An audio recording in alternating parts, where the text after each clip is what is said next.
Welcome to Electrified. It's your host, Dylan Loomis. Remember last summer when that McKinsey & Co. study came out saying 30% of those in the market for an EV and 35% looking for a gas car said not having Apple CarPlay or Android Auto is a deal breaker. Then in the US, it was 25% of EV buyers and 38% of gas car buyers saying they're not interested in buying a vehicle if it does not have smartphone mirroring. Fast forward to today, and I'm sure many of you have heard that Bloomberg is saying Tesla is developing support for Apple CarPlay. But there seems to be a lot of misunderstanding about how this would be implemented, so I want to clarify some things. Bloomberg said Tesla has started testing the capability internally. Tesla has discussed a rollout of CarPlay in the coming months, but a plan has not been finalized and a release could come later. Tesla plans to feature CarPlay within a window inside its broader interface. CarPlay also will not tap into Tesla features like FSD. Drivers will need to rely on Tesla's own navigation app for that. Tesla plans to use the standard version of CarPlay, not the newer Ultra iteration that's actually been struggling for adoption as of late. And it sounds like Tesla would support the wired or wireless versions of Apple CarPlay.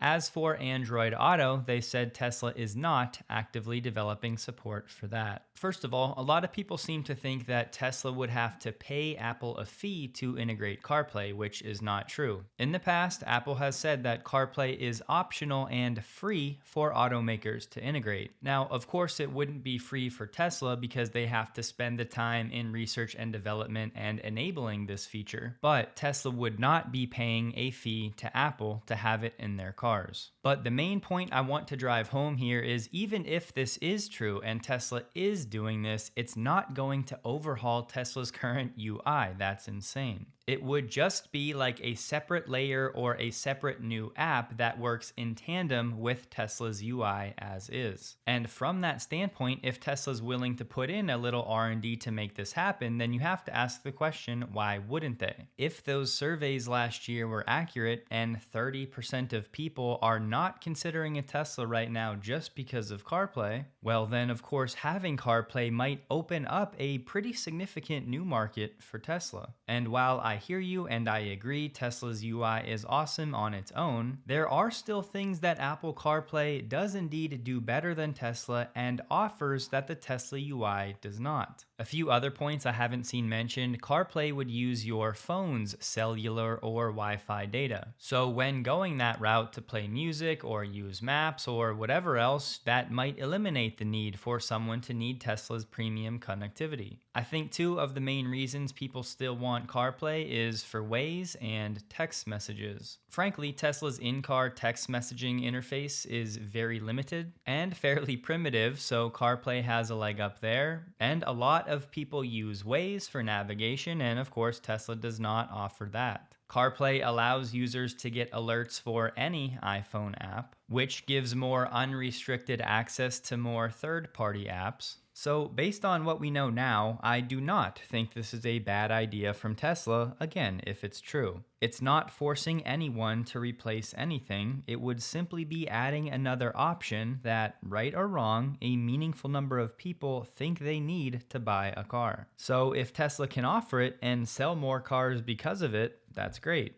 And if you love Tesla's UI like I do, no worries. You will never be forced to use CarPlay. It'll just be there as an option if you ever want it. That is not a bad thing. I would also add CarPlay has definitely gotten better over the years. They've now added widgets and small UI improvements. They now have live activities. You can increase text sizes, and now they don't have phone calls taking up the entire screen, blocking navigation, and so on. And when it comes to AirPlay, there has been no specific mention of this for Tesla, but Apple has said iOS 26 technically enables this feature. And if you're not familiar, it would allow video playback from your iPhone to the CarPlay screen when the vehicle is parked. But as it stands now, no automakers have actually implemented what's required to support that. So for me, the main downside here would just be resources and engineering hours from Tesla to enable this feature. Other than that, it's really just upside, just another talking point Tesla can share and yet another feature or reason to look into buying a Tesla. And oddly enough, recently GM has said it's going to ditch Apple CarPlay and Android Auto on all of its cars, not just EVs. So far, Elon has not denied this, and the rumor is it might be part of a holiday update, but I have to say I will not be surprised at all if this never actually comes to fruition, nor will I be surprised if it does. If you've ever opened your Tesla app somewhere like a coffee shop, grocery store, or at the airport, there's a chance bad actors could steal your login info, access your personal information, monitor your activity, or try to install malware if you use the public Wi-Fi. Which is just part of why I'm still using Surfshark VPN years later, the sponsor of this video. Deloitte independently audits Surfshark's no logs policy, ensuring that your personal data is never stored. And since public Wi-Fi almost always lacks encryption, any data transmission is vulnerable to being intercepted. Since Surfshark works on an unlimited number of devices for your whole family, not just your cell phones, but laptops, tablets, and even desktop computers at home, it will encrypt your online activity so no one, not even your ISP, can see what you're doing no matter where you're at. The Clean Web feature blocks trackers, pop-ups, and malicious websites, which reduces the chances you get scammed from phishing. And this stuff may sound complicated, but the user interface is incredibly easy to navigate, and Surfshark can unlock new libraries of content and can even get you better deals on flights and hotels. So if you'd like to support the work I do here, you can get 4 extra months of Surfshark VPN for free at surfshark.com/electrified, or you can use code electrified at checkout. You've made how many $1 billion on Elon Musk since then? Made about $8 billion in Tesla from $400 million when we started. And in SpaceX, we've made about $4 billion since we started that in 2017. So about 12 or 13 billion we made so far. I think we're going to make 5 times that next 10 years. And in SpaceX, I think we're going to make 10 times over the next 10 years. Tesla, I think we're going to make 5 times. And then XAI, that's an investment that's smaller right now. But we've only invested, I guess, $350 million in XAI. It's now worth $700 million. That was 2 or 3 years ago. And the next pricing is going to be probably double where it is now. It means about $1.5 trillion, so it's going to be in our top 10 in the next time they price. Why, when you're worth that much money, why do you do this? You know, think about that. Why is he doing this? Why is he working these crazy hours? Why is he risking his health? And to me, you know, what's the difference between $400 billion net worth and $1 trillion? What's the difference? It's not saving up for a beach house. And so the way I think about it is that he wants to think about how people will remember him someday, what he's created, how he's helped humanity survive. So you think he's playing for legacy? Yes, definitely. What else could you do? You know, I'm thinking about 2,500 of where his stock's going to be, Tesla's stock's going to be in 10 years. And then this afternoon, Baron Capital hosted an event that kicked off with an hour-long discussion with Elon. And here are the Tesla-specific highlights. The connection isn't that good, I think. It keeps cutting in and out. What if I talk on this? So close. Okay, you do that, and I'll do this.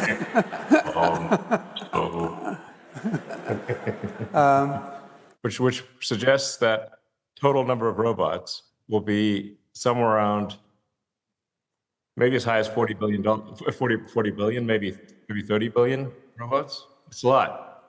The hand is extremely complex. There are 50 actuators in the hand and forearm. Actuator is the motor? Yeah, actuator is the motor, gearbox, and power electronics. So that's 100 per robot. Really a lot of actuators and sensors. Right, am I getting that right? Approximately. You have to have a hand with the sensitivity, precision, and degrees of freedom of a human hand. But the reason for hand dexterity is you want to be able to do like surgery and precision medical actions. But it's just saying, like, the elements that define success for an AI company are going to be, one, the talent; two, the hardware. How much AI hardware can you bring to bear? That's actually a very big deal.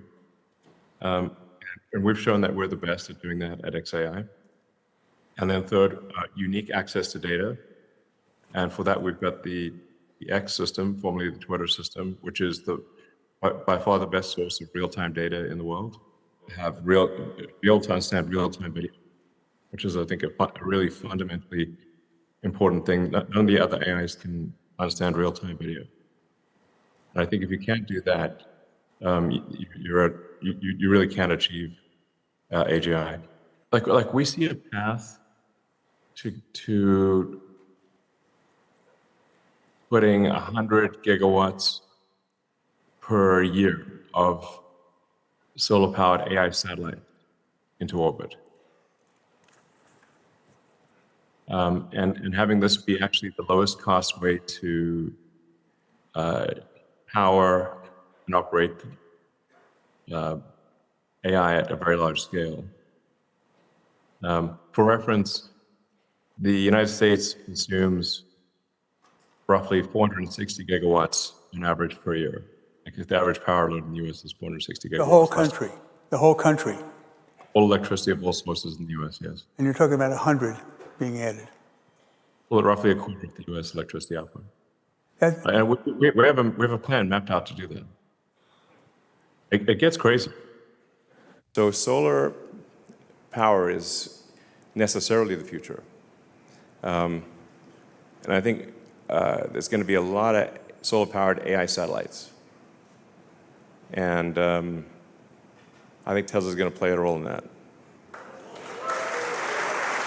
Most companies are incrementalists. The management team wants to do, 5%, maybe 10% better than last year, as opposed to take big risks that could fail.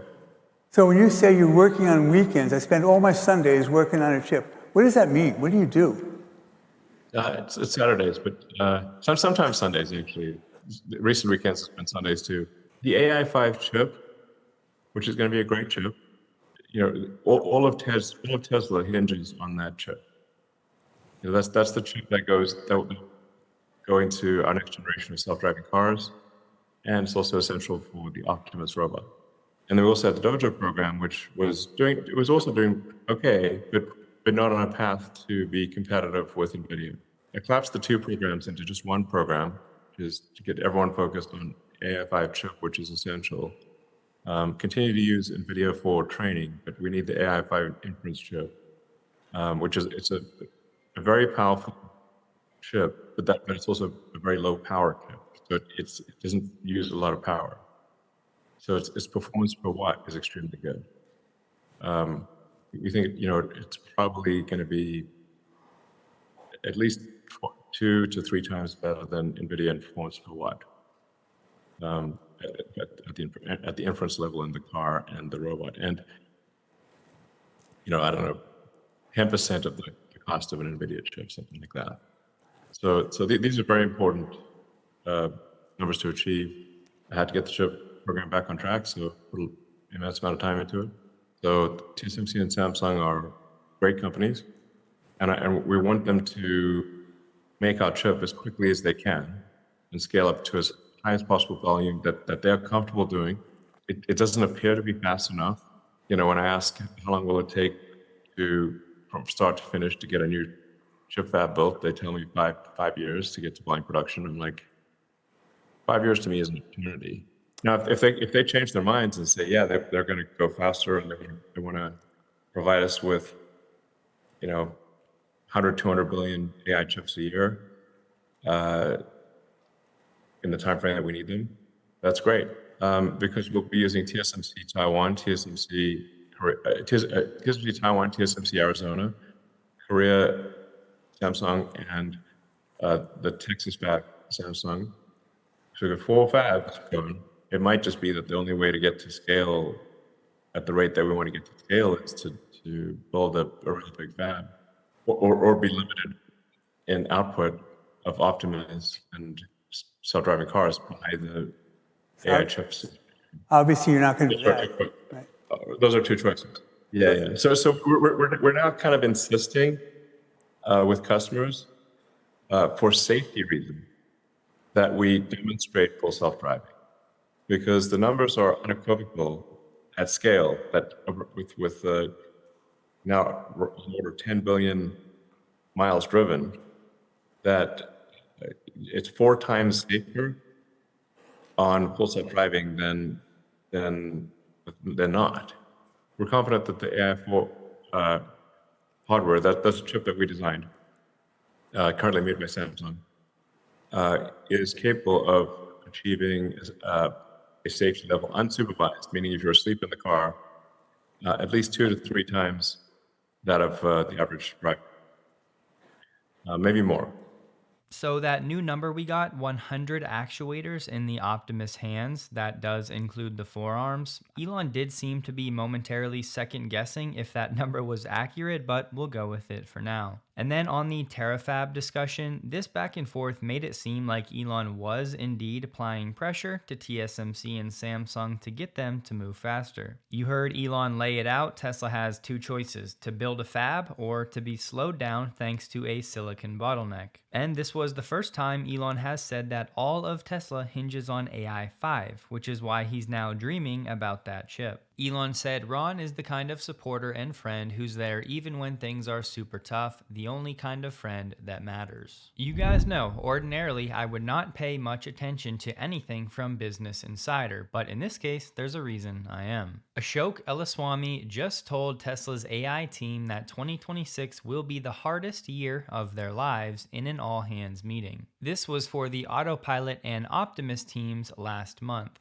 Ashok told the staff they should expect to work more intensely than ever to achieve the company's goals, as 2026 will be a key test for Tesla. One person said the meeting was meant to be a rallying cry, and leaders from across the AI division spoke to staffers during the nearly 2-hour meeting. Workers were given aggressive timelines for Optimus production as well as targets for Tesla's robotaxi service. Tesla's Autopilot team, which works out of the same office space as the Optimus team, is largely kept separate from other engineers, and its organizational chart is kept private. The Autopilot team is known for working longer hours. We know Ashok now has a leadership role on the Optimus team as of earlier this year, and since then Tesla has shifted the team's focus to a more camera-focused approach. And it seems like this report is legit because Elon liked the post from the account that shared it. So I'm not sure how Tesla can ramp up the urgency from where it's already been, but Ashok and other executives are putting out the warning that 2026 is going to be very intense, encouraging the AI teams to lock in as Tesla tries to do things that have never been done before. Early reviews of FSD 14.1.7 have been pretty positive. It definitely seems like a step in the right direction, and like this one might go wider, but luckily for Cybertruck owners, it's already rolling out to everyone. The official Cybertruck account said 14.1.7 rolling out to all. The TLDW of Chuck Cook's first impressions video was perfection. Braking issues are gone, smoothness is back, and it feels very similar to the Cybertruck on 14.1.5, but with the quickness and agility of the Juniper Model Y. But we also had this. Devin Olsen shared a video and said, "This is without a doubt the closest I've come to getting into an accident in a long time. I think had I not taken over and slammed on the brakes, we would not have slowed down in time." You can see FSD does an incredible job reacting to the car, even before I noticed it, and was slowing down, but it was not slowing down enough to stop in time. And see how FSD handles it. Whoa, whoa, whoa, whoa, whoa.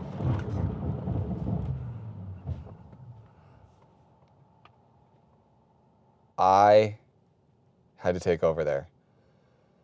And had I not any sooner,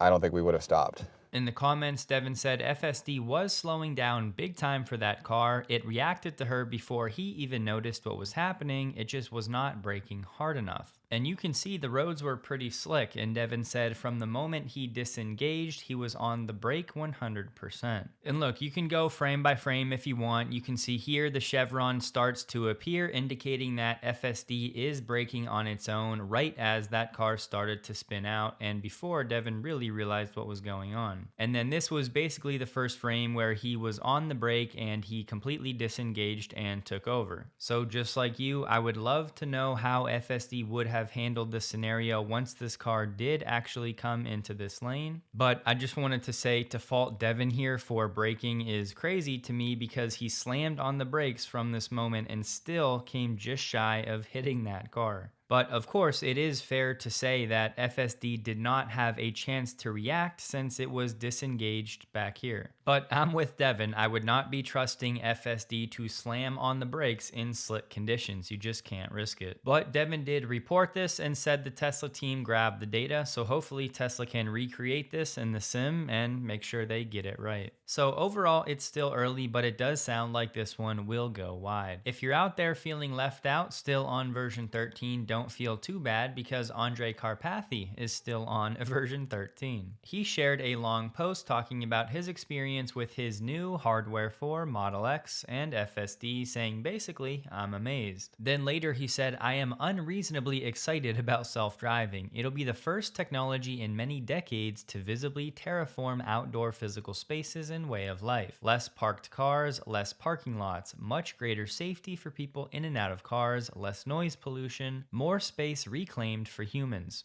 Human brain cycles and attention capital freed up from lane following to other pursuits. Cheaper, faster, programmable delivery of physical items and goods. It won't happen overnight, but there will be the era before and the era after. Of course, it would be nice for Tesla to offer a free month of FSD around the holidays when many are traveling and gathering with family, but I am of the camp that it would be best to wait for 14.2 to offer that free month, as that should be the version where it's much smoother, because if there are any instances of braking hard for leaves or that jerkiness, that alone can turn someone off to the system. And one aspect of FSD that doesn't get talked about much, Wes from Tesla said FSD is generally more efficient than human drivers. This is clear in the consumption data. So Wes answered a question that wasn't really being asked, but in the process he confirmed that the data shows FSD is more efficient than human drivers. Tesla is set up at the Everything Electric Expo in Melbourne this weekend, and someone in attendance said Tesla's running test drives with 20 FSD equipped vehicles, and they're aiming for over 600 test drives over the weekend, which is in line with what Elon said talking to Ron, that Tesla is really pushing for more people to experience FSD. Tesla now has a new website, tesla.com/FSD/safety. They have a miles driven counter sitting at over 6.3 billion miles, 2.2 billion of which are city miles. They call out 7 times fewer major collisions, 7 times fewer minor collisions, 5 times fewer off-highway collisions, and they have some new interactive charts showing miles driven before a major and minor collision. A Tesla with supervised FSD goes 5.1 million miles before a major collision. That compared to 2.2 million miles for Teslas driven manually with active safety features. It's 971,000 miles between collisions for no active safety features for Teslas driven manually, and the US average is right around 700,000 miles. They said supervised FSD improves US road safety by over 80%, and that 32,000 lives could potentially be saved per year. 1.9 million injuries plus could potentially be avoided per year. Reading the methodology, you'll find out how Tesla differentiates between with active safety features and non. The difference is vehicles made before 2014 did not have those active safety features. So the ones with active safety are all cars made after 2014. This website is presenting data from different date ranges. Overall supervised FSD mileage is presented from 2020 onward, which coincides with the launch of supervised FSD. The latest 12 months of collision rate metrics will be used every time the report is updated, which will be quarterly. So in these quarterly reports we're now set to get, the data will reflect a rolling 12-month aggregation of miles and collisions in an effort to remain relevant to recent trends and progress. Tesla said its collision reporting methodology relies on automated telemetry data collected directly from vehicle systems. This approach enables objective collision detection across millions of vehicles. So instead of reporting on injuries which can be inconsistently provided, Tesla is focusing on objective and programmatic metrics.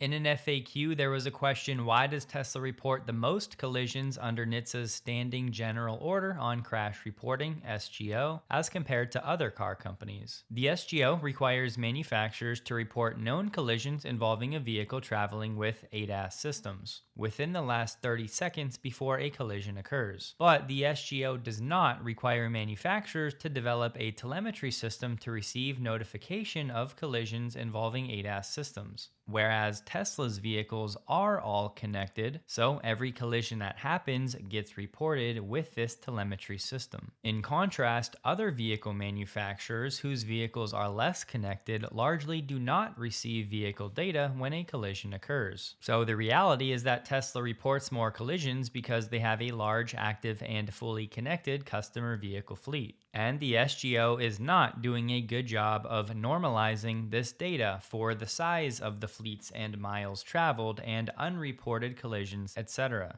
And for collisions, if supervised FSD was active at any point within 5 seconds leading up to a collision event, Tesla considers the collision to have occurred with supervised FSD engaged. This approach accounts for the time required for drivers to recognize potential hazards and take manual control of the vehicle. And very important to note, Tesla does not attribute fault in their collision reporting due to the subjective and complex nature of fault determination. By reporting all collisions, regardless of who or what caused it, Tesla provides a consistent and objective measure that allows for meaningful safety comparisons across different modes and conditions. So I think that was important to highlight because if you hover over the chart data at the bottom, you'll see total collisions, which we now know is a rolling average for the past 12 months. Supervised FSD has 715 total collisions. And the reason Tesla's driven manually with active safety features is so much higher at almost 15,000 is because there's way more vehicles in the fleet with active safety features, compared to vehicles still on the road built before 2014 without active safety features that have 226 collisions. So that's what that discrepancy is, and then the US average, which is an estimate, is about 4.6 million collisions in the last 12 months. So I think it's awesome Tesla is trying to stay objective here and is actually reporting collisions while supervised FSD was engaged or within 5 seconds of the event. So this is all going to be crucial for Tesla getting regulatory approval elsewhere. This is the data set that regulators will look at to determine if Tesla has enough evidence to warrant supervised FSD being approved in other countries. And this will of course be part of the discussion for unsupervised approval in the US. So we now have a new data set and webpage that Tesla will be updating quarterly, and it'll be great to track this data over time as we continually get new releases. Tesla has updated its referral program, so now for each person you refer, you can get up to $500, and the person using your link will get 3 months of FSD supervised or up to $1,000 off, depending on what they buy. As the buyer of a Model Y, for example, you would get 3 months of supervised FSD or $500 off if you buy FSD with the purchase. The Model S, X, and Cybertruck, you would get $1,000 off, and solar panels $400 off. As the referrer, you will get $250 or $500, the latter if they buy FSD, That's for the Y and 3. And then for SX, Cybertruck, and solar panels, you would get $250 in Tesla credits. But now for each person you refer to the demo drive program, you can also earn $15 in Tesla credits. The demo referral awards are limited to 30, which would be $450 total. And I believe my referral link reset, so if you need one, you know where to find it. Waymo said it now has 2,500 robotaxis in its fleet, 1,000 in the Bay Area, 700 in LA, 500 in Phoenix, 200 in Austin, 100 in Atlanta. Elon replied to that saying rookie numbers, which is a bold strategy for a company that only has about 100 in operation. And that's 100 with safety monitors. So to Elon, I would say there's a time and a place. This one feels a little soon. Although, in fairness, I think we all know what's coming over the next 6 to 12 months. It is true, Tesla is recalling a subset of Powerwall 2 units due to a third-party battery cell defect. The affected units may stop working normally, resulting in overheating, smoking, and in some cases, smoke or flame, causing minor property damage. The issue is limited to a specific group of Powerwall 2 customers and does not affect Powerwall 3. All affected units are being replaced at no cost to customers. Nearly all affected units in the US have already been remotely discharged, and affected customers are being notified through the Tesla app. Unfortunately, we do not know who the third-party battery cell supplier is, but just an FYI if this pertains to you. No surprise, but Tesla has won the best EV charging network in the UK now for 2 years in a row. That from ZapMap in the large, rapid, ultra-rapid network category. Tesla's now hiring for a senior program manager for used car and robotaxi refurbishment. This is in Austin. The ideal candidate will have a background in used car reconditioning or collision. This to meet the demands of Tesla's rapidly growing refurbishment business. So yes, this likely means Tesla getting used vehicles ready for robotaxi operations. It might mean leased vehicles coming back to Tesla being prepared for robotaxi deployment. And we did have the UNECE finally put together a draft document to harmonize autonomous vehicle regulation. It's proposing the first technical regulation that's specifically for ADAS systems. It basically outlines how these vehicles have to drive as safely as a competent human. The car manufacturers have to have a safety management system in place. One item we'll have to learn more about, they said there will be no self-learning AI while driving. So that regulation would prohibit online learning or adaptation, aka real-time self-learning AI during operation. This, they think, will improve predictability and verifiability. Any updates have to occur offline and then be reapproved. Approval of autonomous vehicles will require real-world miles and simulated miles. The companies have to have incident reporting and OTA update management all in place, which is part of why that new FSD safety report Tesla just put out is so important. But again, this is just a draft proposal that's going to be submitted for discussion at a session in early 2026. Tesla stock closed the day at $404.35, up 0.59%, while the NDX was up 0.06%. Don't forget, check out Surfshark linked below for those interested. It really is a huge help to the channel. Hope you guys have a safe and wonderful weekend. Please like the video if you did. You can find me on X linked below, and a huge thank you to all of my Patreon supporters.